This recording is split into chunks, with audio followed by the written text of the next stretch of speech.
Então, vou estar passando aqui.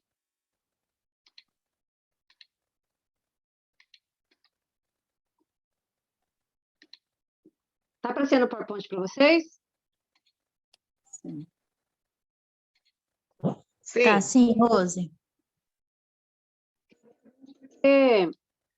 Que às vezes eu fico falando aqui, né? Aí a pessoa fala, não tá passando PowerPoint. Aí eu falo pra você. O meu som tá melhorzinho hoje? Que essa semana passada, gente do céu, não deu nada certo, né? Tá ok o som. Tá melhor o som? O som? Sim. Então, vamos embora. Vamos embora. Vocês podem participar, tá bom? Então, ó, na página... Então, nós estamos seguindo o livro, tá? Que é esse livro aqui, ó, Neurociência Aplicada à Aprendizagem. Gente, tem muita coisa bacana nesse livro, tá? Depois desse livro, a gente vai estudar outros. Então, a gente vai sempre...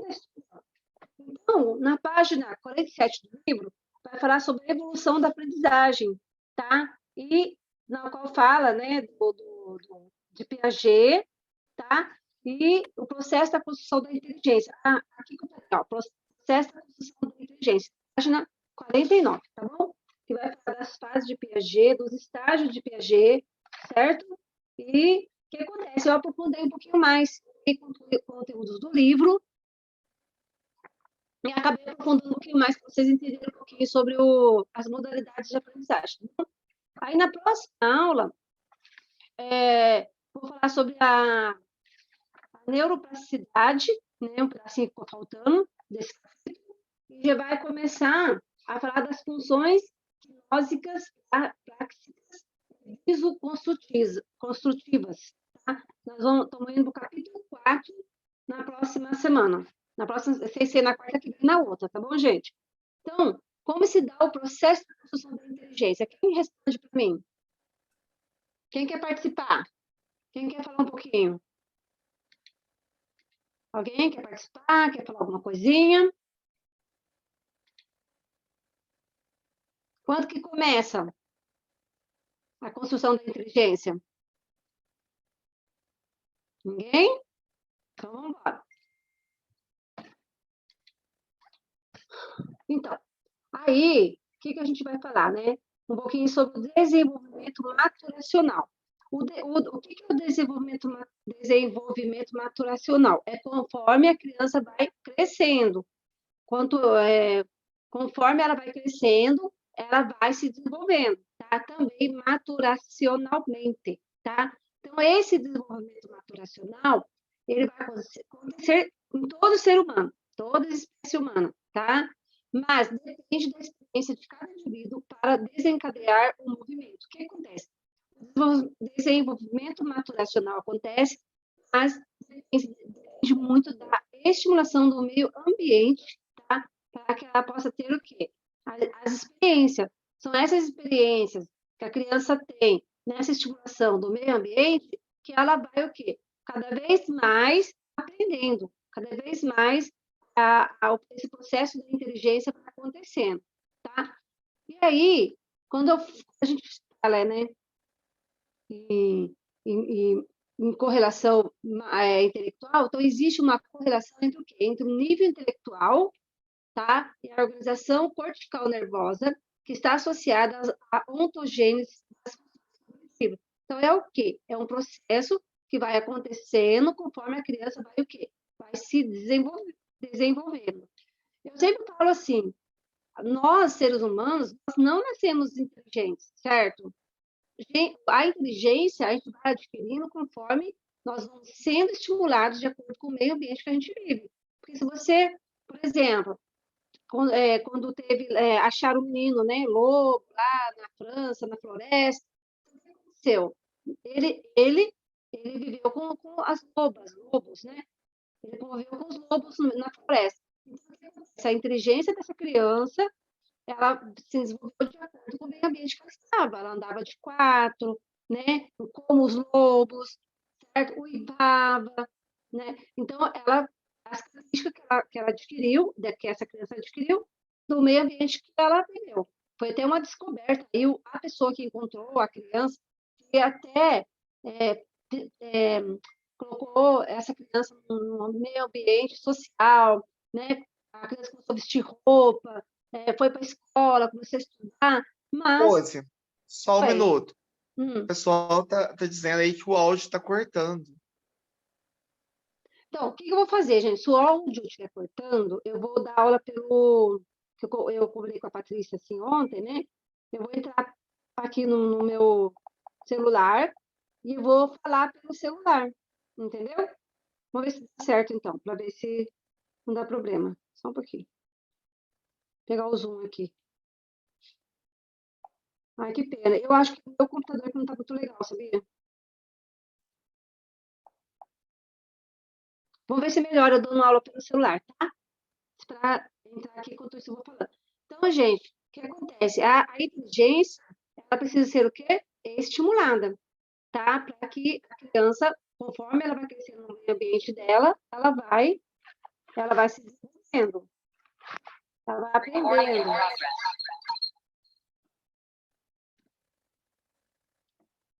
Só um pouquinho.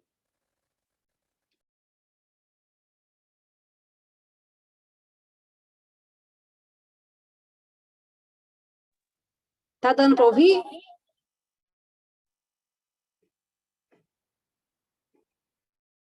Nossa. Então, ó, existe... Nossa, agora ficou com eco. Acho que não vai dar certo, gente.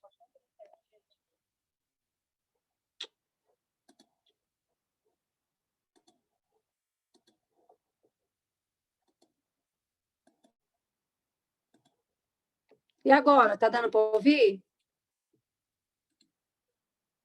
Pessoal, tá dando para ouvir? Agora sim, agora parece que tá bom. Tá.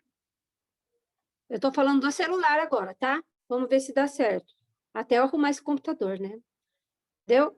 Ah, Então ó, vai. tá bom, tá Então, ótimo. Pelo menos para mim tá ótimo. aí, quando nós falamos... Ai, tomara. Porque se estiver ruim para todo mundo, quando está ruim para todos, é problema no meu. Quando está ruim só para uma pessoa, às vezes é a internet da pessoa também que não está boa, entendeu? Quando nós falamos de capacidades intelectuais, né? As capacidades intelectuais, elas estão Rose, mas você relacionadas não com está o quê? Com a compartilhando riqueza. a tela. Não? Peraí, Não. desculpa. E agora? Sim, agora sim. Que é assim, gente, na primeira parte do livro, certo? Primeira aula do livro, nós falamos toda essa parte da sinapse, da ativação cortical, né? Então, nós falamos toda essa parte do sistema nervoso periférico, sistema nervoso central, e às vezes a gente acaba repetindo algumas coisas aqui, você entendeu? Então, quando eu falo de capacidade intelectual, ela está o quê? Relacionada à riqueza da rede dendrítica cortical, que é um processo que acontece aonde? Lá no nosso cérebro, no sistema nervoso, certo? Mas também as praticidades dos contatos sinápticos.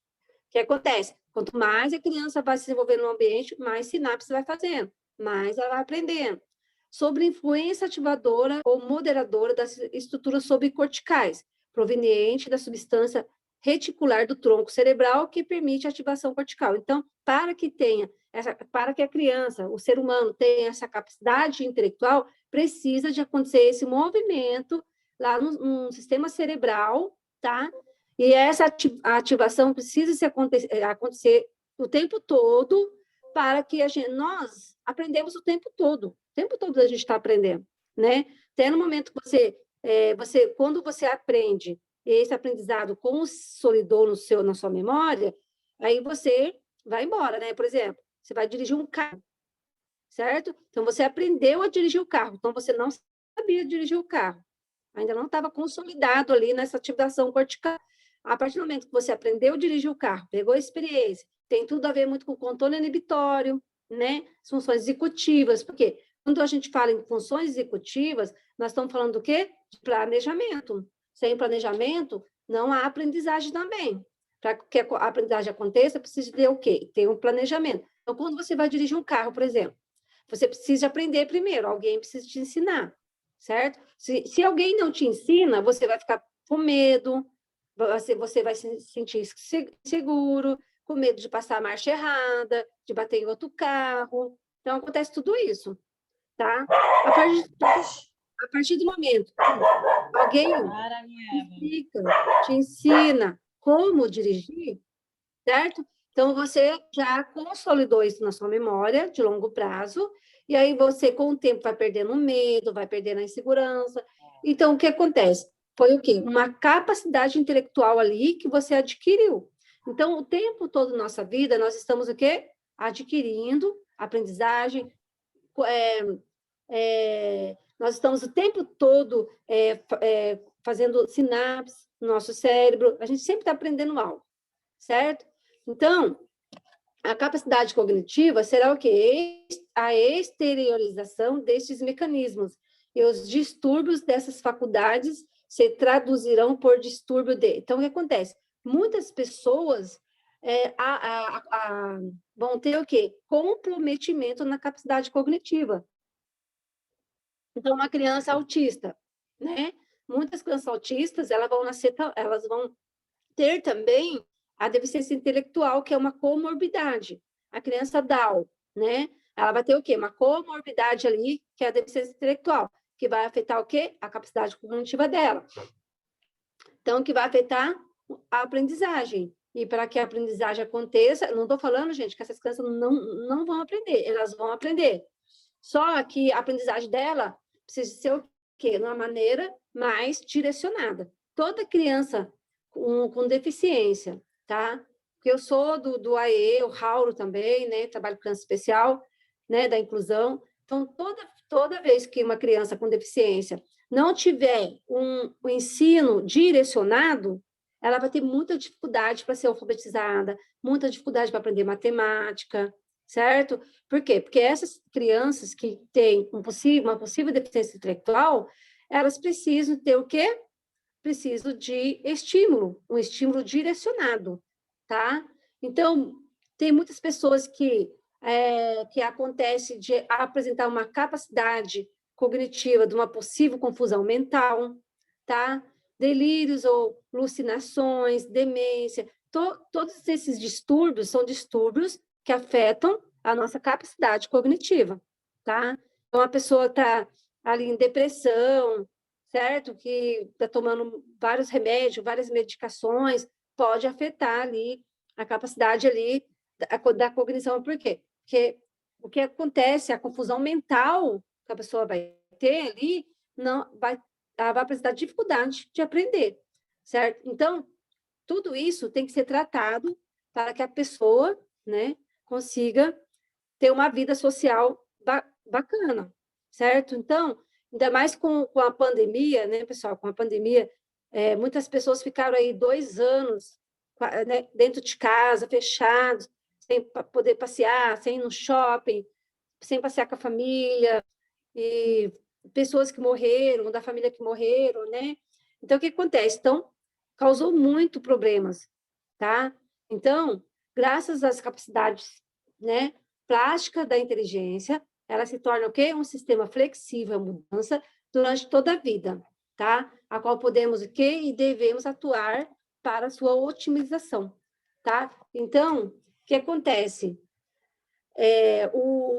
A nossa capacidade plástica, ela tem que ser o quê? Otimizada, ela precisa ser estimulada, tá? E uma coisa que eu falo para vocês também, gente, sem estímulo, a criança não aprende. Sem empatia, a criança não aprende. Eu vou contar um caso que aconteceu comigo essa semana, gente, foi muito... Nossa, tem coisas que acontecem com a gente, sabe? E cada vez a gente cresce mais, né? Então, foi um menino lá para eu atender, para eu alfabetizar, certo? Que eu sou professora, também trabalho com alfabetização, reforço escolar, além da psicopedagogia e além de eu trabalhar também na prefeitura, né, como professora do AE. Aí a mãe foi conversar comigo, falando que achava que o menino tinha um possível TDAH, porque ele era diferente dos outros filhos, que ele não aprendia. Essa foi a queixa da mãe, né? Então, antes até, gente, eu já falava com a mãe assim, e já fazia uma avaliação psicopedagógica, sabe? Hoje, o meu pensamento é diferente. Eu já não acho que a gente, como psicopedagogo, já deve chegar e já fazer uma avaliação na criança. Depende da queixa também, lógico, né? Mas o que acontece? Eu peguei e falei, mãe, vamos tentar 3 meses, né, por uns 3 meses, trabalhar com o reforço escolar com seu filho, aí, né, aí, trabalhando com a criança, eu vou observar se a criança realmente tem um déficit ali, tem uma hiperatividade, né, tem alguma dificuldade de aprendizagem. O que acontece? Aí, na fala, aí o menino falou assim, professora, acho que ele me chamou de tia, não lembro. Ele comentou que o irmão tinha nojo dele, sabe? Ele não podia relar no irmão, porque o irmão já ia rapidinho lavar as mãos. Eu não quis entrar muito em detalhe do problema, né, da família, mas aí eu foquei nele. Aí eu falei assim, você é lindo, você, olha, aí eu toquei nele, olha, tá vendo? Eu tô tocando em você, você é limpinho, você é cheirosinho, né? Olha, eu gosto tanto de criança cheirosa, e fui conversando com ele. E não liga pro seu irmão, não. O seu irmão tá falando coisas que, que não é legal, sabe? Falar assim com outras pessoas não é legal. Aí fui conversando com ele, primeiro dia. Aí eu fiz uma avaliaçãozinha com ele, de um textinho, para ver se ele lia, com algumas perguntinhas bem basiquinho, bem pequenininho o texto, sabe? Com letra caixa alta. Ele leu, ele respondeu todas as perguntinhas, leu silabadamente, com dificuldade, mas eu senti ali na hora que ele queria mostrar para mim o que ele sabia, sabe? E aí ele leu, interpretou o texto, respondeu as perguntinhas, aí depois fui dar alguma coisa de matemática, não sabe nadinha de matemática, né? Bem defasado na matemática, acho que está no segundo ano. O que acontece? Aí eu comecei a atender essa criança. Aí, quer dizer, já fui elogiando. Aí eu falei, mãe, nossa, seu filho já está lendo, tá vendo? E a mãe não sabia que ele lia. Olha só, gente. E aí eu fui, elogiei e tal. Depois, aí, no outro dia, já... Aí, a segunda sessão dele foi ontem, né? Porque semana passada, quinta, o horário é terça e quinta. Aí ele chegou em mim e falou assim, professora, não conta para minha mãe, nem para minha avó, que eu peguei um docinho para te dar. Aí levou um biscoitinho desse que faz em casa caseiro, sabe? De farinha de trigo. Aí eu falei, ah, que legal, você trouxe um doce para mim, tem o quê? Aí eu coloquei o docinho lá em cima do copinho meu, sabe? E aí eu falei assim, que depois eu ia comer e tal. Mas olha para você ver, gente, como esse processo, sabe, da construção da inteligência tem muito a ver também com a empatia, com o estímulo, com o elogio, sabe? Então, foi uma experiência, assim, marca na vida da gente. Então, não vou esquecer, certo? E aí, eu percebi o quê? Que ele não precisa de uma avaliação psicopedagógica no momento. Ele precisa o quê? De aprender. Ele precisa aprender a ler, aprender a escrever, bem, né? Aprender a fazer as contas de matemática. Então, foi o quê? Uma desaprendizagem, certo? Não é caso de uma avaliação psicopedagógica. Então, eu acho assim, sabe? Que todos os psicólogos deviam ter esse olhar também, entendeu? Ter esse olhar. Ai, deixa eu ver aqui, gente, tem o áudio aberto. Aí eu tenho que furar aqui para fechar o áudio. Só um pouquinho.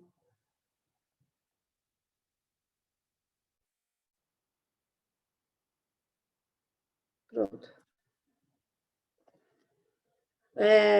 Então, estou falando um pouquinho, né? Que às vezes é legal falar um pouquinho das experiências, né? Então, quando a gente fala aqui, né, Piaget, certo? Quando falamos do processo da construção de inteligência, então, assim, Piaget, ele foi, assim, um dos pioneiros, né? Começou a falar sobre esse assunto.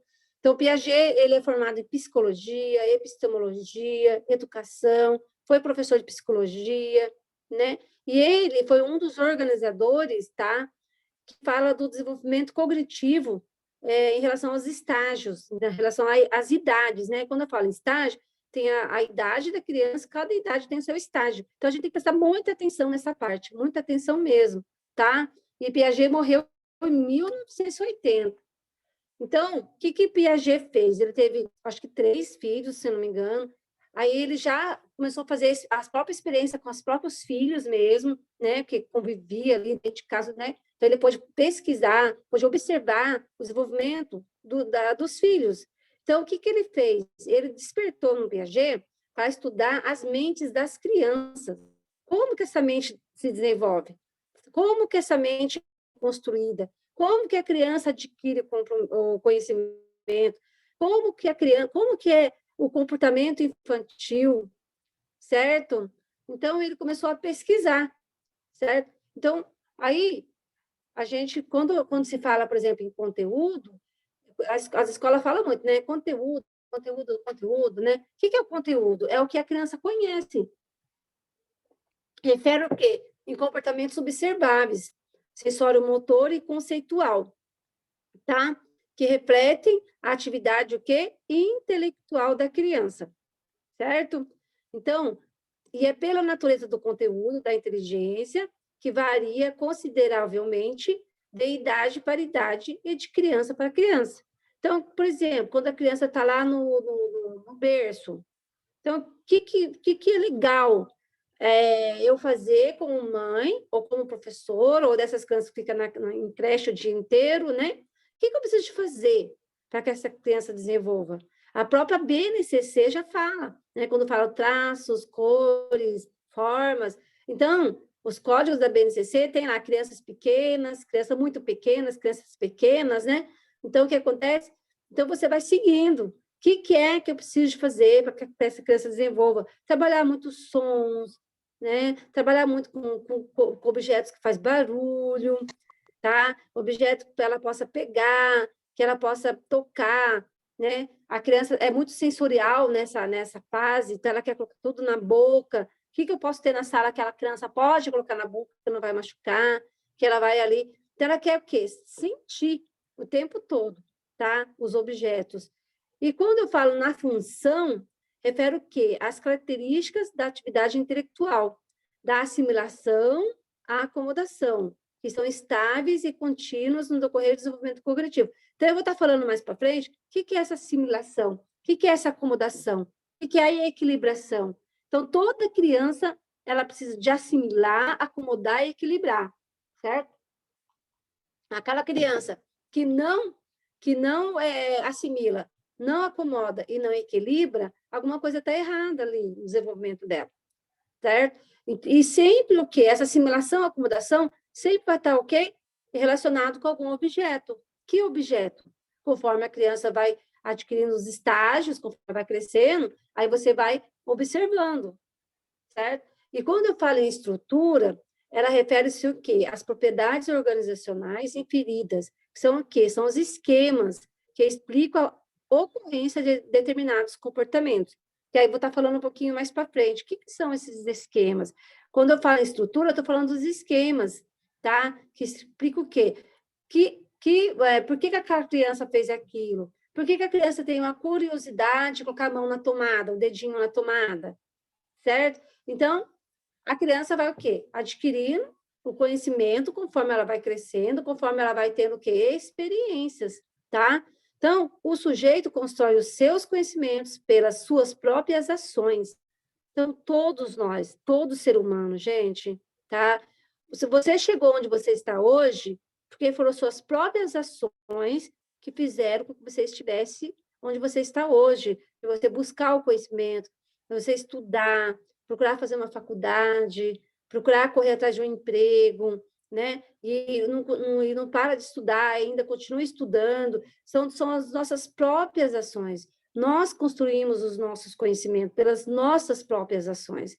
Se a pessoa não tiver esse conceito em mente, a pessoa não constrói nada, certo? Já viram casos de filhos, às vezes, que ficam ali na barra da saia da mãe a vida inteira, né, dependente da mãe? São aquelas pessoas que não procuram construir as suas próprias ações. São aquelas pessoas que não procuram melhorar no seu conhecimento, né?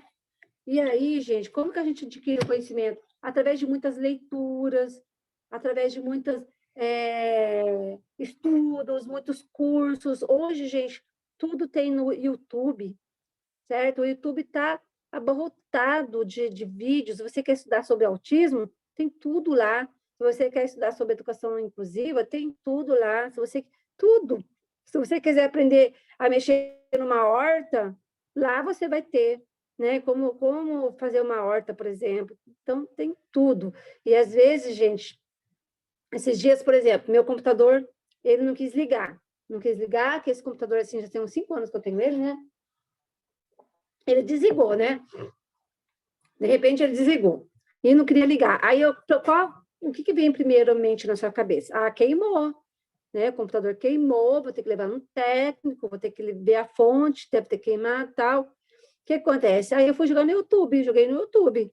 Se computador Acer i5 não liga. Aí você tem que usar as palavras-chave, né? Aí o que aconteceu? O cara explicou lá que esse computador não sai a bateria, né?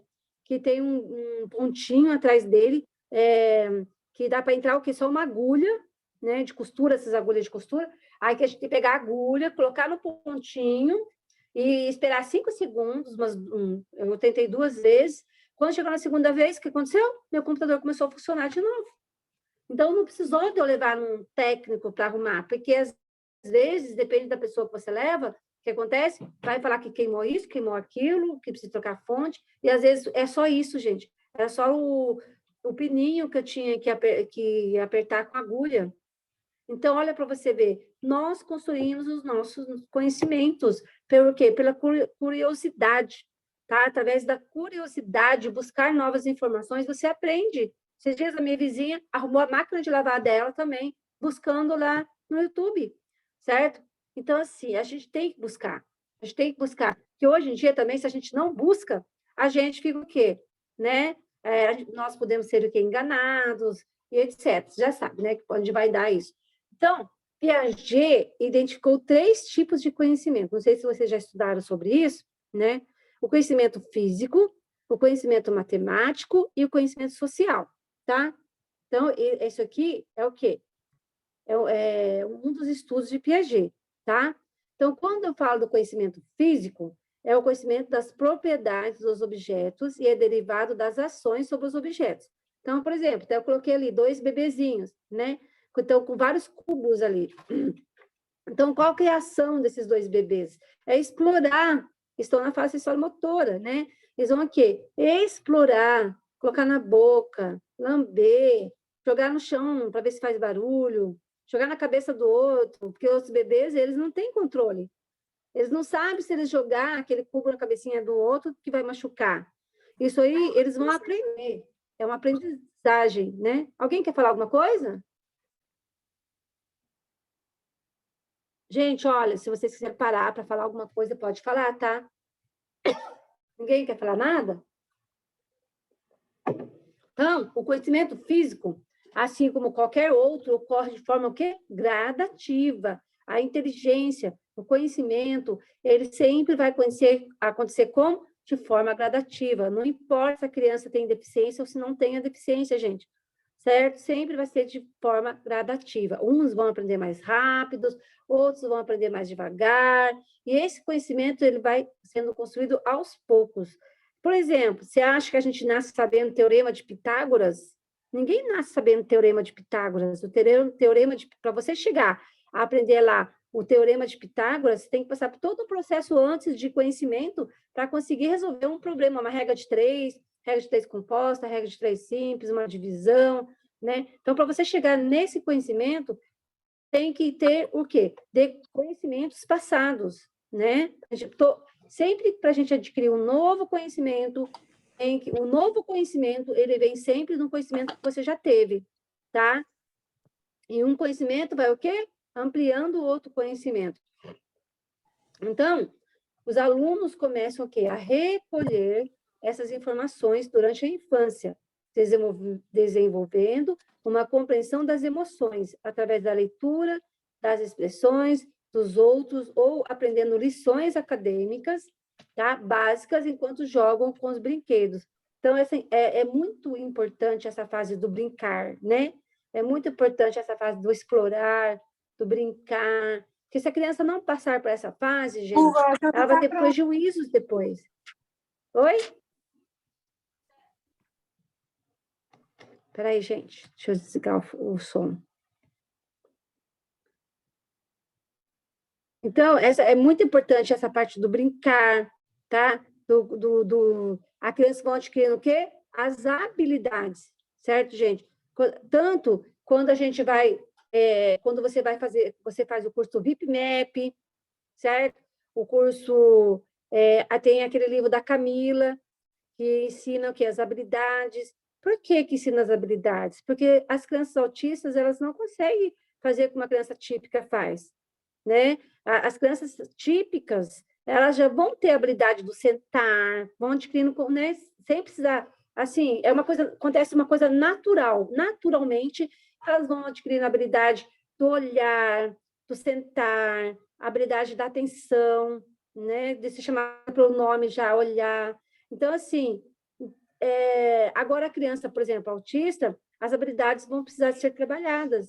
Elas não têm essa noção, tá, dessas habilidades, tá? Então, o conhecimento... Aí, depois, o outro conhecimento, o conhecimento lógico-matemático, né? É o conhecimento adquirido através das ações sobre os objetos.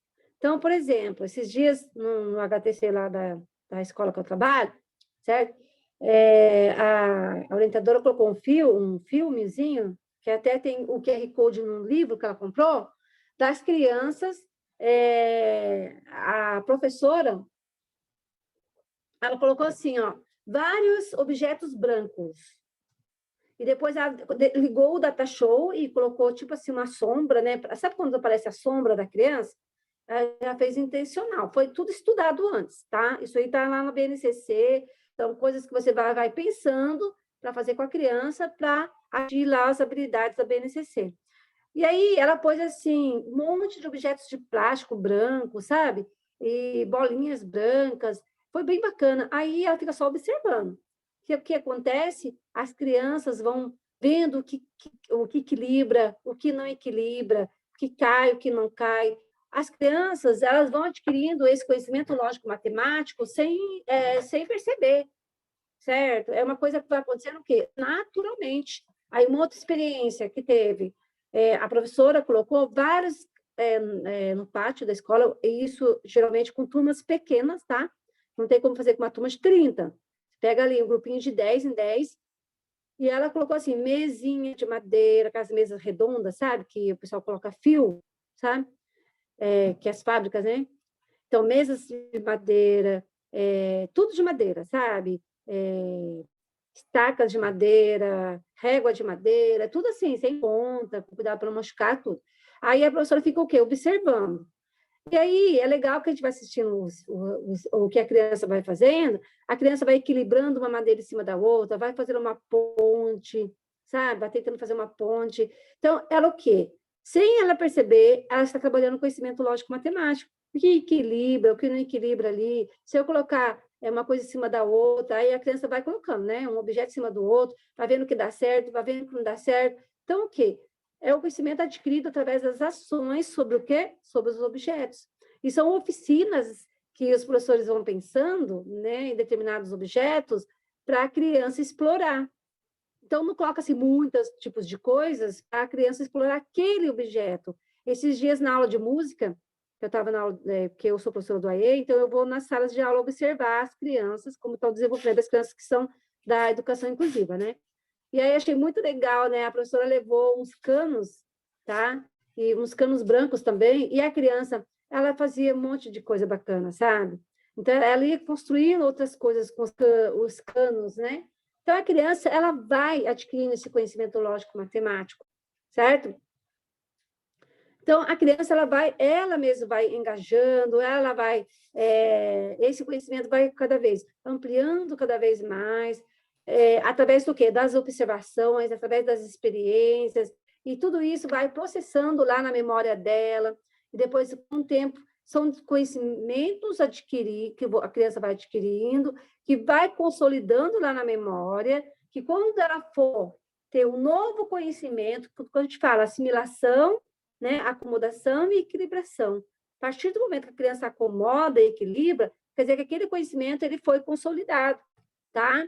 Então, quando se fala em conhecimento lógico-matemático, é um conhecimento mais abstrato do que o conhecimento físico, e requer que os alunos deduzam conhecimentos de coisas que observam e inventem respostas para explicar coisas que eles testemunharam. A matemática é um pouco mais abstrata, então ela vai, através da experiência mesmo, que a criança vai conseguindo adquirir esses conhecimentos aí com o tempo, com o passar do tempo, né? Aí, o conhecimento lógico-matemático, segundo Piaget, é uma construção que resulta da ação mental da criança sobre o mundo, construindo a partir de relações que a criança elabora na sua atividade de pensar o mundo e também nas ações sobre os objetos. Sempre vai ter o objeto ali, né? No meio. Sempre. Portanto, ela não pode ser ensinada por repetição ou verbalização. A mente não é a tábua rasa. Segundo Morgado, a escola tradicional, baseada na transmissão oral dos conhecimentos, foi criticada por Piaget por considerar a criança como um ser passivo e vazio, onde se poderiam imprimir os conhecimentos que, né, o docente quisesse. Então, por exemplo, então, hoje em dia, gente, já não é mais assim. Por exemplo, aqui na minha cidade, pelo menos, né, os planejamentos aqui da educação infantil, eles acontecem a partir de uma conversa com a criança. Então, por exemplo, a criança observou lá uma borboleta, certo? Aí a professora leva para a roda de conversa o tema borboleta. E aí, vou falar, aí que acontece? Pelo interesse das crianças, ela vai estudar ali a metamorfose da borboleta, né? Vai fazer lá a experiência. Então, assim, aí, por quê? Porque, assim, não é o professor que é o detentor do conhecimento, né? As crianças precisam também colocar para fora o que elas sabem, que quando o Vygotsky fala, né?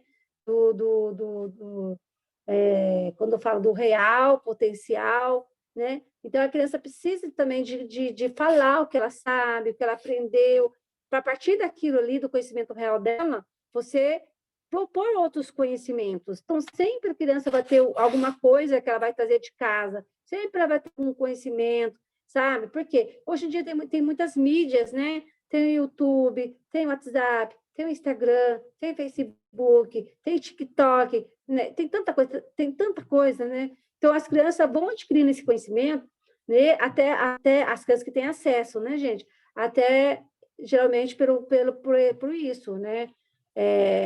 Pela exploração dos objetos, tá? E o terceiro conhecimento que ele fala é o conhecimento social. É o conhecimento sobre coisas criadas pelas culturas. Então, por exemplo, essas crianças ali, né? Estão realizando um jogo. Quantos jogos que a gente não traz da cultura africana? E se você for pesquisar a cultura africana, por exemplo, quantos jogos que não tem, né? Que nós poderíamos aprender e trazer para os nossos alunos. Só que basta o quê? Você precisa de pesquisar, precisa ser o professor precisa ser um pesquisador de conhecimento, né? Então, ele vai pesquisar outras possibilidades para estar levando para o seu aluno. Hoje em dia, se fala muito em metodologia 5.0. Aqui na minha cidade, né, a moda agora aqui é a metodologia 5.0, que é o quê? É levar as crianças a buscar o conhecimento não só ali na sala de aula, mas através da sala de aula invertida, né? Até nós temos uma pós-graduação aqui, que a prefeitura paga, 2 anos de curso, esse ano vai ser o primeiro, já vai, né? Até o final do ano a gente faz o primeiro ano, que é o nossa pós-graduação, né? Sobre tecnologia 5.0. A gente recebeu um kit livros, sabe, pela Unifesp. Então, toda quinta-feira à tarde nós estudamos sobre esse assunto, tá? Então, assim, por quê? Porque depois que teve essa pandemia, né, as prefeituras, cidades tiveram que se virar nos 30 para poder conseguir levar o ensino até a casa da criança, né, através de uma tecnologia. Então, as cidades, os prefeitos, né, muitos prefeitos das cidades estão correndo, usar a metodologia ativa, muito bem. Estão correndo atrás de metodologias ativas, metodologia 5.0, que é chamado, né? Para poder levar o conhecimento para as crianças através também da metodologia ativa, certo? Então, hoje em dia, não dá mais para ficar naquela coisa antiga, giz, lousa, certo? Então, a criança, ela também ela vai ser estimulada, né, diante de outras propostas. E hoje, gente, as crianças são muito espertas, tá? Se o professor der aquela aula maçante, aquela aula assim que não desperta o conhecimento das crianças, que não desperta a emoção, que eu falo, sem emoção é difícil ter aprendizado se não tiver emoção, né? A emoção tem muito a ver com o aprendizado. Propor novas maneiras para a criança aprender, aquela criança vai ficar ali, às vezes, voando ali na sala, né? Nem presta atenção no que o professor fala, acaba o quê? Ficando cada vez mais defasado. Por quê? Porque não está tendo esse desenvolvimento, tá? Social ali, onde precisa de ter o quê? O professor precisa de levar esse conhecimento, né? Buscar também, pesquisar, certo? Para estar levando ali para as crianças novos conhecimentos.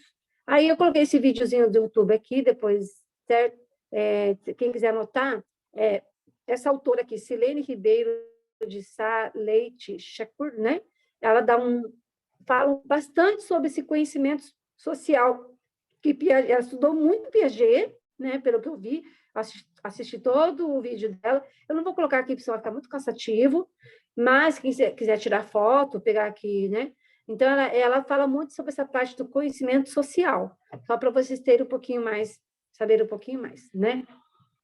E a cada tipo de conhecimento depende das ações físicas e mentais. As ações instrumentais do desenvolvimento são aquelas que geram desequilíbrios e conduzem ao esforço de estabelecer o equilíbrio. Então, quando eu falo de assimilação e acomodação, são agentes de equilibração, o autorregulador do desenvolvimento, certo? Então, o Piaget, ele fala muito, muito, muito dessa parte da equilibração e da acomodação. Então, são 4 fatores e suas interações são necessários para o desenvolvimento, que é o quê? A maturação. Se a criança não tiver maturação, por que muitas crianças chegam lá nos testes, tá, das provas operatórias, certo? E não consegue assimilar. Ela não consegue. Por quê? Porque essa criança, vocês têm que tomar muito cuidado, que muita criança ela não vai conservar nas provas piagetianas. Por quê? Não porque ela não tem inteligência, porque ela não adquiriu a maturação necessária, tá?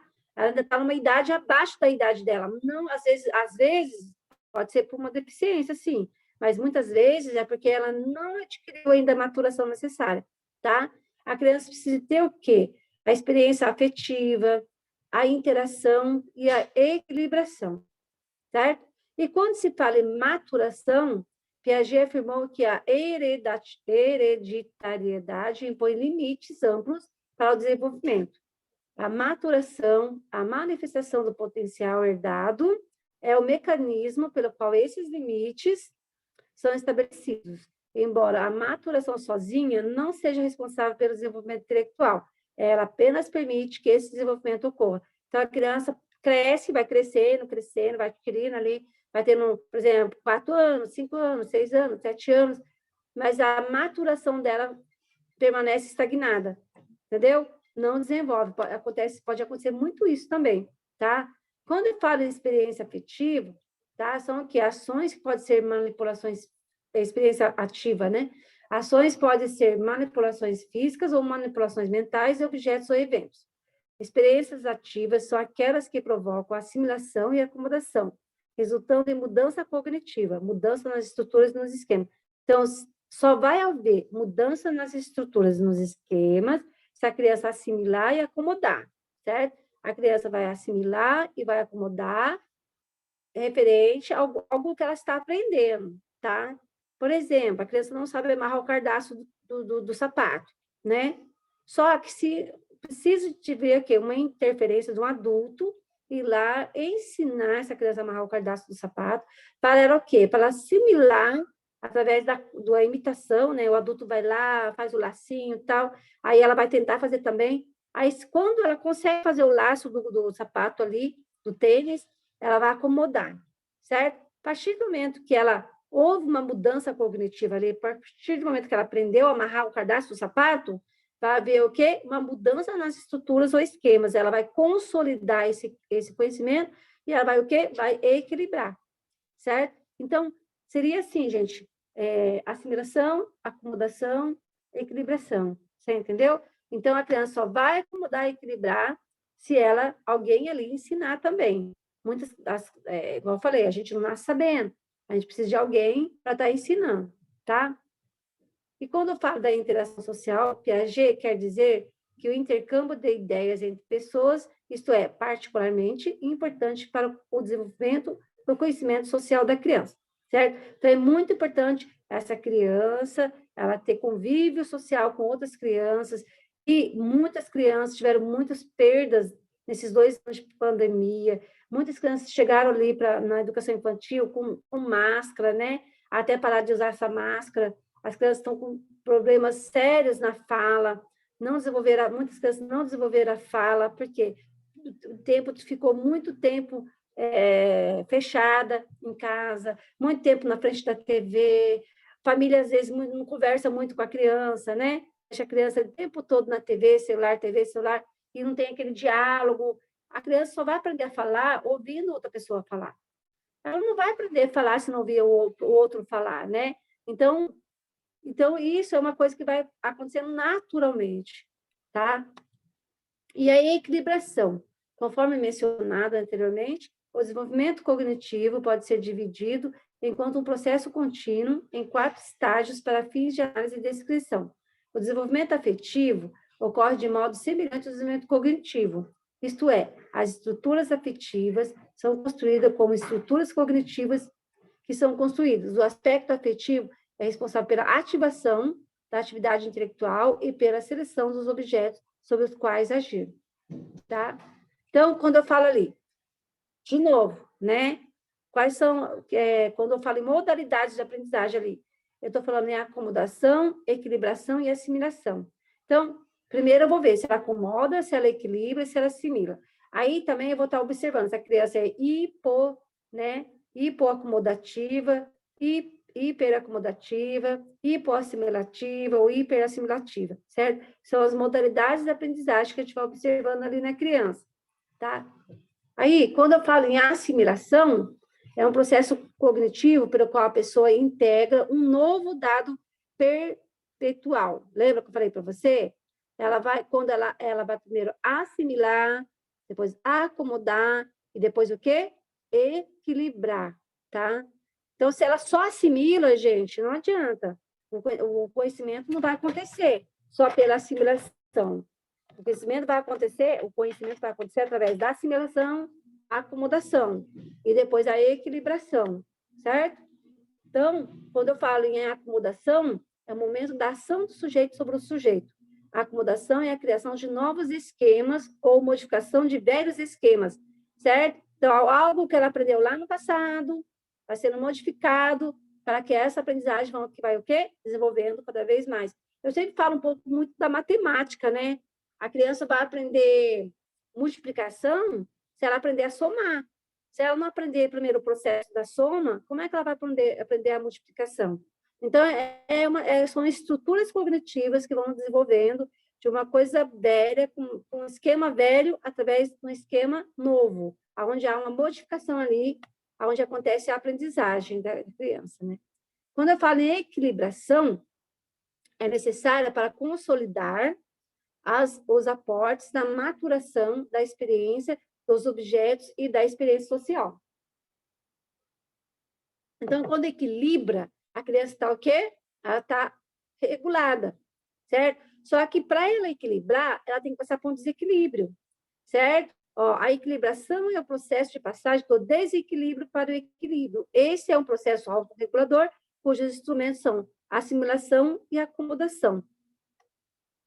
Então, a inteligência é, assim, produto de um processo de adaptação no qual interagem as estruturas mentais e a influência do mundo exterior.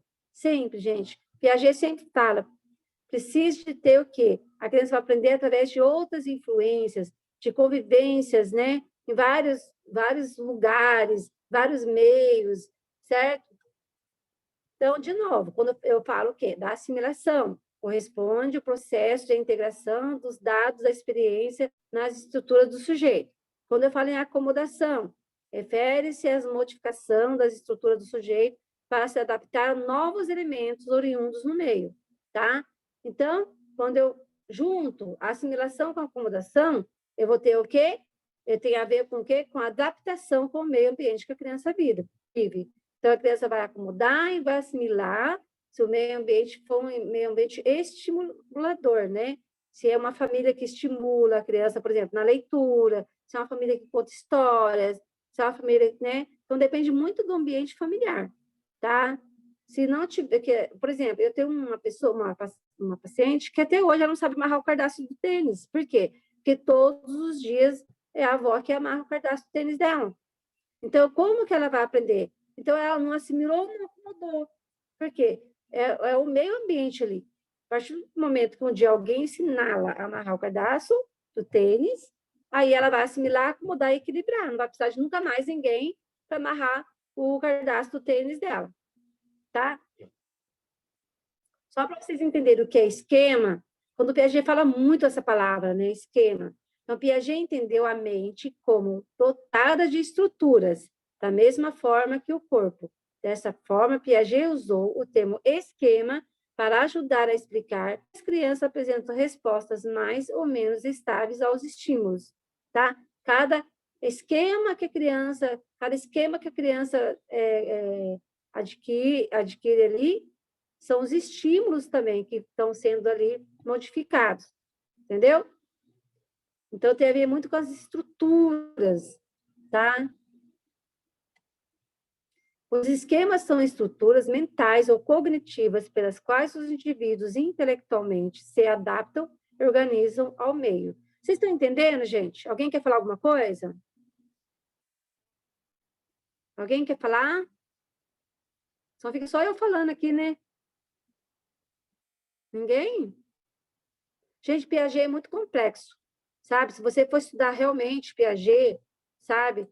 Todos os livros de Piaget aqui, eu tenho vários ali, vou mostrar. Eu comprei vários na estante virtual, pensa que eu li? Até agora eu não li, não dá tempo, é tão corrido, né? Vou mostrar alguns livros dele, se alguém quiser se aprofundar mais, tá? Mas até eu comprei, mas logo eu vou estar aposentando, aí vou ter bastante tempo para ler meus livrinhos. Então, os esquemas podem ser pensados simplesmente como conceitos ou categorias, tá? Os esquemas não têm correlatos físicos e não são observáveis. Ah, tá, eu vou falar sobre a hiperssimulação, tá bom.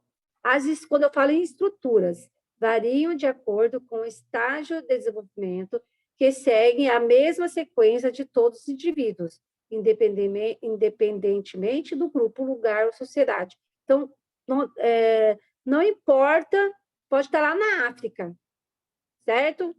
Os estágios vão ser sempre os mesmos, tá, gente? Pode estar lá nos Estados Unidos, os estágios vão ser sempre os mesmos. Os estágios nunca vão mudar, tá? Sempre vão ser os mesmos. Nós chamamos do quê? Chamamos que são os esquemas, né? Que vão explicar o quê? A ocorrência de determinados comportamentos. Então, a criança vai aprendendo, conforme ela vai crescendo, e ela vai mudando, né, os estágios dela, tá? Então, o processo da construção da inteligência, tá? Sempre vai ter a ver com a experiência, gente, certo? A experiência. Então, o bebezinho está lá no berço, né? Ou no chão, na sala, qualquer lugar. Aí, o que acontece? A experiência daquele bebê de pegar um chocalho, de sacudir, de observar que tem um barulhinho naquele chocalho, ou de uma luzinha que acendeu. Por isso que os brinquedos, já viram brinquedos de bebês? Como são estimulativos? Já viram? Hoje em dia, se eu tivesse, assim, que na época, quando eu engravidei, eu não tinha dinheiro, né? Vou ser sincera, eu não tinha dinheiro, meu dinheirinho era para viver, para construir, para guardar, para construir minha casa, né? Então, mas se fosse hoje, eu ia comprar um monte não, né? Mas não muitos, mas assim, eu ia pelo menos uns 2 brinquedinhos que acende luzinha, que canta musiquinha, sabe? Porque eu acho que a criança vai adquirindo experiência conforme ela vai tendo contato com o objeto, certo? Não tem dinheiro? Faz com tampinha de garrafa, faz um mobile com tampinhas de garrafa, com bichinhos, com latinhas, sabe? Com potes de vidros diversos, potes diversos de plástico, mas a criança ela vai ter a experiência de chutar, certo? Ali ela já está adquirindo uma das experiências de chutar, de pegar a mãozinha, de puxar, né? Os materiais estruturados. Então, a experiência ela vai originar as novas estruturas mentais, tá? Que tem a ver com o ato de pensar, através do desenvolvimento, e que tem a ver com o processo de aprendizagem. A criança só vai aprender. Por isso que eu falo para vocês, gente, por que eu acho que o nosso ensino, eu sou muito crítica, sabe assim? Por que as crianças chegam lá no quarto, quinto ano, sem saber quase nada, parece, sabe? Parece que tem a impressão que tem um vazio, assim, tá? Parece que muita coisa está ficando para trás. As crianças não estão mais conseguindo produzir bons textos. No quinto ano já era para produzir textos já com uma boa pontuação, sabe? Usando já ali travessão, as pontuações, né? Depende do texto que ela vai escrever, se é um texto, se é uma redação ou se é uma fábula. Então, parece que as crianças estão chegando no ensino fundamental 2 sem ter essa estrutura, sabe, consolidada de aprendizagem. Eu sinto isso, e eu não sei quando que isso vai mudar na nossa realidade, no nosso Brasil, sabe? Eu não sei se é o socio-interacionismo, que a maioria dos estados do Brasil, acho que eles trabalham com socio-interacionismo. Eu acho que o socio-interacionismo ele é meio perdido às vezes, porque as pessoas não têm treinamento de como trabalhar. Eu não sei, alguma coisa está se perdendo, entende? Porque parece que as crianças, o professor na sala de aula, ele tem que promover experiência para essas crianças, ele tem que promover aulas que a criança vão fazer a criança pensar, certo? Pensar como que eu vou responder né? Vamos, por exemplo, está trabalhando cadeia alimentar, um exemplo, né? Então, se não tiver ali uma pesquisa feita que é a sala de aula invertida, quando a gente fala de tecnologias ativas, né, de levar para casa, de pesquisar, de levar, de fazer cartazes, de colocar as crianças lá na frente, colocar as crianças para explicar, sabe, o que ela aprendeu, porque tem aquele gráfico da pirâmide, vocês já viram? Eu adoro aquele gráfico, que 90% da aprendizagem é quando a gente fala, quando a gente explica, certo? Então, as crianças, parece que os professores agora estão correndo com os conteúdos de 2 anos de pandemia, parece que as crianças... Eu acho assim, acho que está Rosemary, tudo muito errado, porque a criança está lá no 5º ano, está com conteúdo de 5º, professora, tendo que esses 2 anos de pandemia teve muita defasagem. Oi. e sem contar a questão do celular, né, do excesso de uso de celular, que mais é só comando, né? Então, tá muito complicado. Eu tô com a turma, tanto do primeiro ano como do 4º ano, que faz pena. Pena, pena, pena. A criança não saber escrever um 6, não saber escrever um 9, do 4º ano. Você acredita? Dá vontade até de... 4º ano, 9, Vontade de chorar, né? isso, leitura, faz pena, pena. E a mãe pedindo assim aquele socorro para ajudar, mas é como a gente tem que ter calma, porque 2 anos aí que se passou, eles não fizeram nada, que ficaram em casa com as crianças. Aí fica tudo Então, complicado, o faz problema é pena. que eu acho que as crianças não podiam ter passado de ano. Eu acho, sabe? Acho que a criança não podia. Mas eu acho que, assim, pelas políticas públicas, certo? Isso. Aí ia ter um atraso muito grande relacionado a políticas públicas. Mas a criança está no 5º ano e não sabe ler nem escrever, como é que faz? Entendeu? E leva lá para mim que em 3 meses eu alfabetizo a criança, acredita? Em 3 meses. Você acredita, gente, que na primeira aula com a criança já lê comigo? A loja que tem um pouco de noção, né? Então, gente, eu uso aquele método multissensorial da Booktoy, que eu comprei os livros lá da Associação Brasileira de Dislexia, porque eu fiz o curso lá, né? Eu fiquei quase 10 dias em São Paulo fazendo o curso. E aí, gente, é, eu acho que dá muito resultado. Eu acho que dá muito resultado, sabe o quê? Porque, assim, eu estava falando com o Raul, sabe? O primeiro textinho que trabalha ali com a criança é o textinho do avião. Depois, se quiser, eu tiro foto do texto para vocês verem como que é, eu ponho lá no grupo, tá? Zimene, Eu não decorei o texto ainda, mas as crianças decoram o texto, as crianças decoram de tanto ler, sabe? E quando eu vou depois eu vou alfabetizar, eu já ensino as 4 letras. Rosemary, Oi? depois eu vou até te chamar no Pode privado falar. Depois eu vou até lhe chamar no privado para você me dar esse direcionamento aí, ouvindo de alfabetizar com 3 meses. Estou precisando. Eu alfabetizo do meu jeito, sabe, gente? Eu vou vendo, eu alfabetizo de acordo com a criança, certo? Eu não faço uma alfabetização igual para todas as crianças, entendeu? Então, tem criança que é de um jeito, tem criança que é do outro jeito, então eu vou vendo o ritmo da criança. Então, vamos supor, vou pegar o menininho agora, na sexta-feira eu vou começar com o menininho, né? Eu fiz a avaliação psicopedagógica nele e deu realmente que ele tem um possível TDAH, um déficit de atenção e hiperatividade, certo? Mas, e ele vai para o 3º ano sem saber ler nada. Aí fico pensando comigo, certo? Será que ele está na sala? Eu fui lá na escola observar a criança não para no lugar, sabe? Não para, um amiguinho chamava muita atenção do menino também, e ele entrava, baixa a carteira. Mas eu fico pensando assim, gente, será? Porque a gente dá a escala, né? A escala TDAH, uma escala que é lá da editora Menon, até uma escala comprada, para a mãe preencher. Aí eu dou a escala para o professor preencher.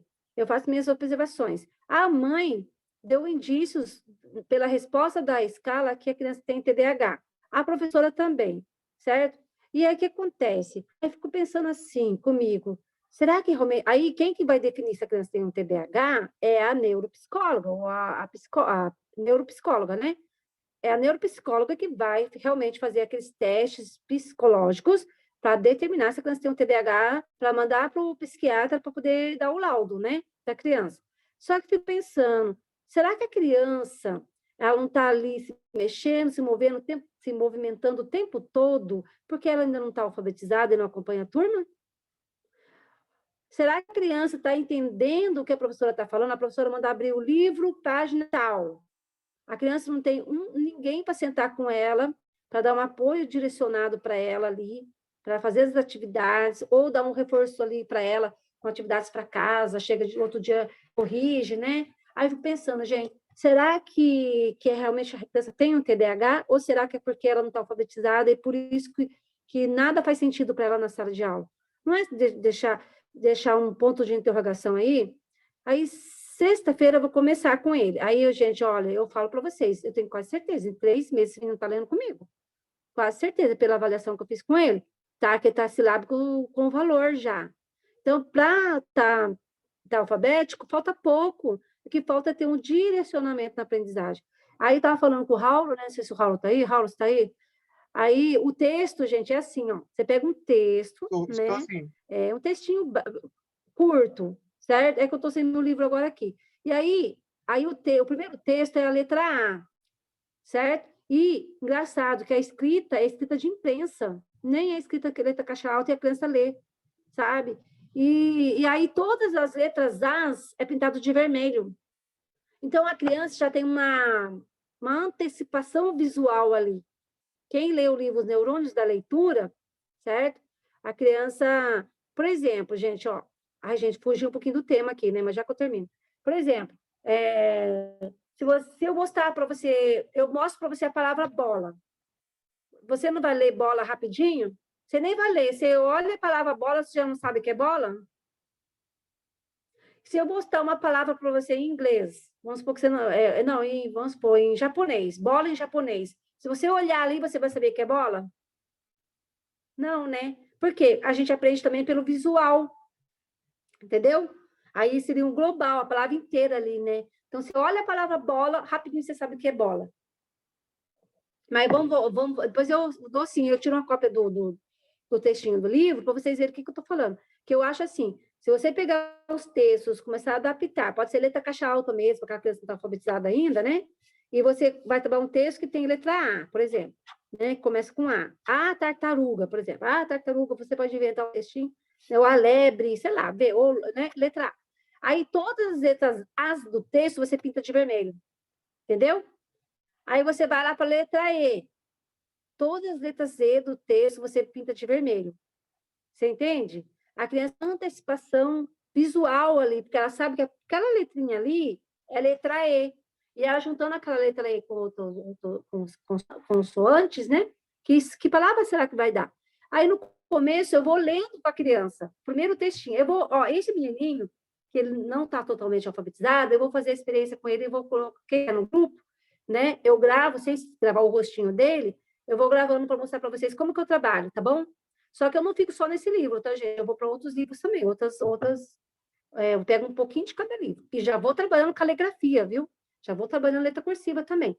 Porque eu penso assim, se a criança ela tem uma letra de forma razoável, inteligível, que dá para ler, é uma coisa. Se a criança tem uma letra de forma que você não consegue nem ler o que ela escreve, é outra coisa. Aí eu já opto de estar ensinando a cursiva. Agora tem aquela criança que tem a letra linda. Para que eu vou ensinar cursiva para uma criança que sabe escrever lindamente letra de caixa alta? Só se ela quiser. Você entende? Então vai, gente. Acho que eu coloquei muita coisa eu tenho maneira de colocar muita coisa. Eu acho que não sei se vai dar tempo de dar tudo. Que oração, hein? Tá. Aprendizado. Refere-se à aquisição de habilidades e fatos específicos. A inteligência é o recurso que o indivíduo utiliza quando não sabe o que quer fazer. Né? Então, ele vai arranjar algum meio, tá? Para tentar descobrir como faz uma certa atividade, sem levar para o lado de conteúdo da escola, né? Então, vamos supor, eu tenho que fazer lá uma mesa, eu tenho a tábua, eu tenho a madeira, então, vamos supor, ele vai usar ali o recurso, que é a inteligência, para poder tentar transformar aquelas tábuas numa mesa. Porque se não fosse assim, gente, o ser humano não estava onde está hoje, né? Como que surgiu o carro? Como que o Henry Ford, né, conseguiu fazer o primeiro motor de um carro? Por quê? Porque ele tentou diversas, a lâmpada, a energia, né, a construção de uma casa, a construção de um navio, tudo, gente, tudo é usado o quê? A inteligência. E essa inteligência, mesmo o indivíduo não sabendo aquilo, ele vai procurar meios e recursos para tentar ver como é que faz aquilo. Tanto que a energia, né, quando foi descoberta a energia, foi por acaso, né? A energia elétrica não foi uma coisa assim, de tanto assim mexer, pesquisar, ir lá, e aqui e ali, daqui a pouco, né, o som também do rádio, né, as ondas sonoras do rádio. Então, muitas coisas acontecem por acaso, aí a pessoa descobre aquela experiência ali, né? Então, as pessoas vão buscando cada vez mais, certo? Então, e é legal também estudar, gente, sobre as inteligências múltiplas de Howard Gardner, né? Howard Gardner. Então, ele fala muito também das inteligências, né? Que nem todas as pessoas elas vão ter todos os tipos de inteligência. Tem aquela pessoa que vai ter uma inteligência voltada mais para matemática, por exemplo, uma pessoa disléxica, né? Já é meio comprovado. Uma pessoa que tem dislexia, né? Então, a inteligência dela vai voltar muito para o lado da matemática, como aconteceu com vários famosos, né? E a inteligência é voltada para a matemática, tá? Não quer dizer que ele não é inteligente porque ele vai mal em português, né? Então, o funcionamento mental da criança se desenvolve gradativamente. O que eu falei lá no começo, tá? Agora, qualitativamente vai depender do quê? Do adulto que convive com aquela criança, tá? Daquele adulto ali. Essa semana, hoje eu estou cheia de falar das minhas experiências, né?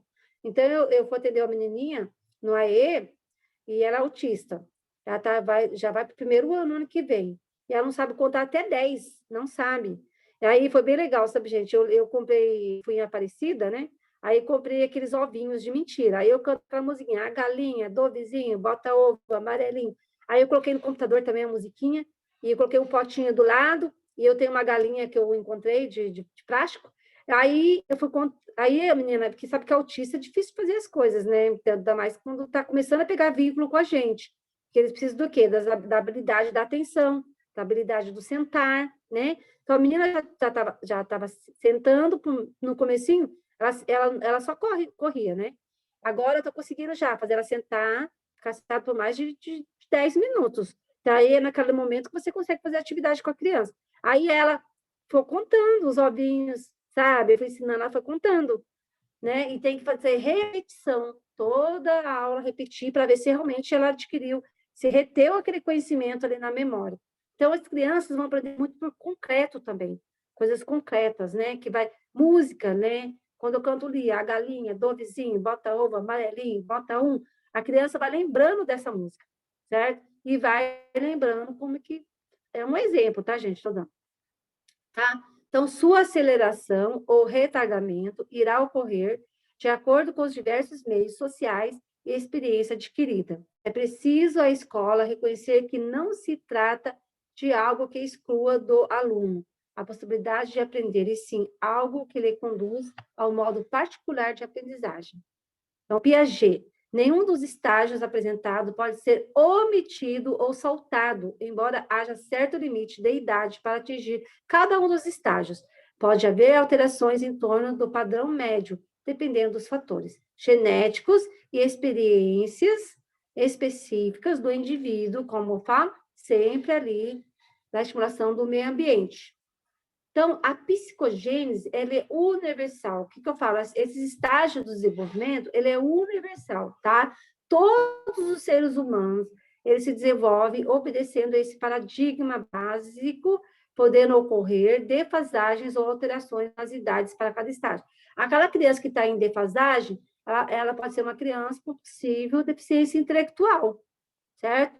Ou aquela criança que nasceu com transtorno do espectro autismo, ou aquela criança que nasceu, que é uma criança síndrome de Down, ou outras, como é que fala? Fugiu o nome agora. Né? Tem tantas síndromes, né?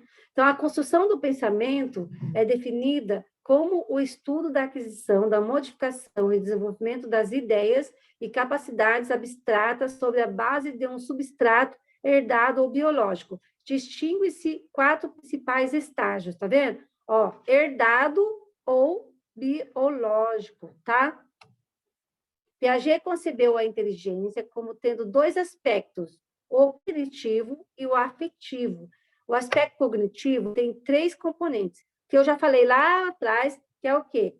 Conteúdo, função e estrutura, quando eu falo do aspecto cognitivo, tá, gente? Então, quais são os estágios de Piaget? Vamos repetir comigo? Abre o áudio.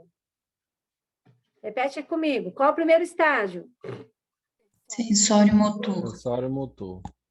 Muito bem, que vai de que idade? 0 a 2 anos. 0 a 2.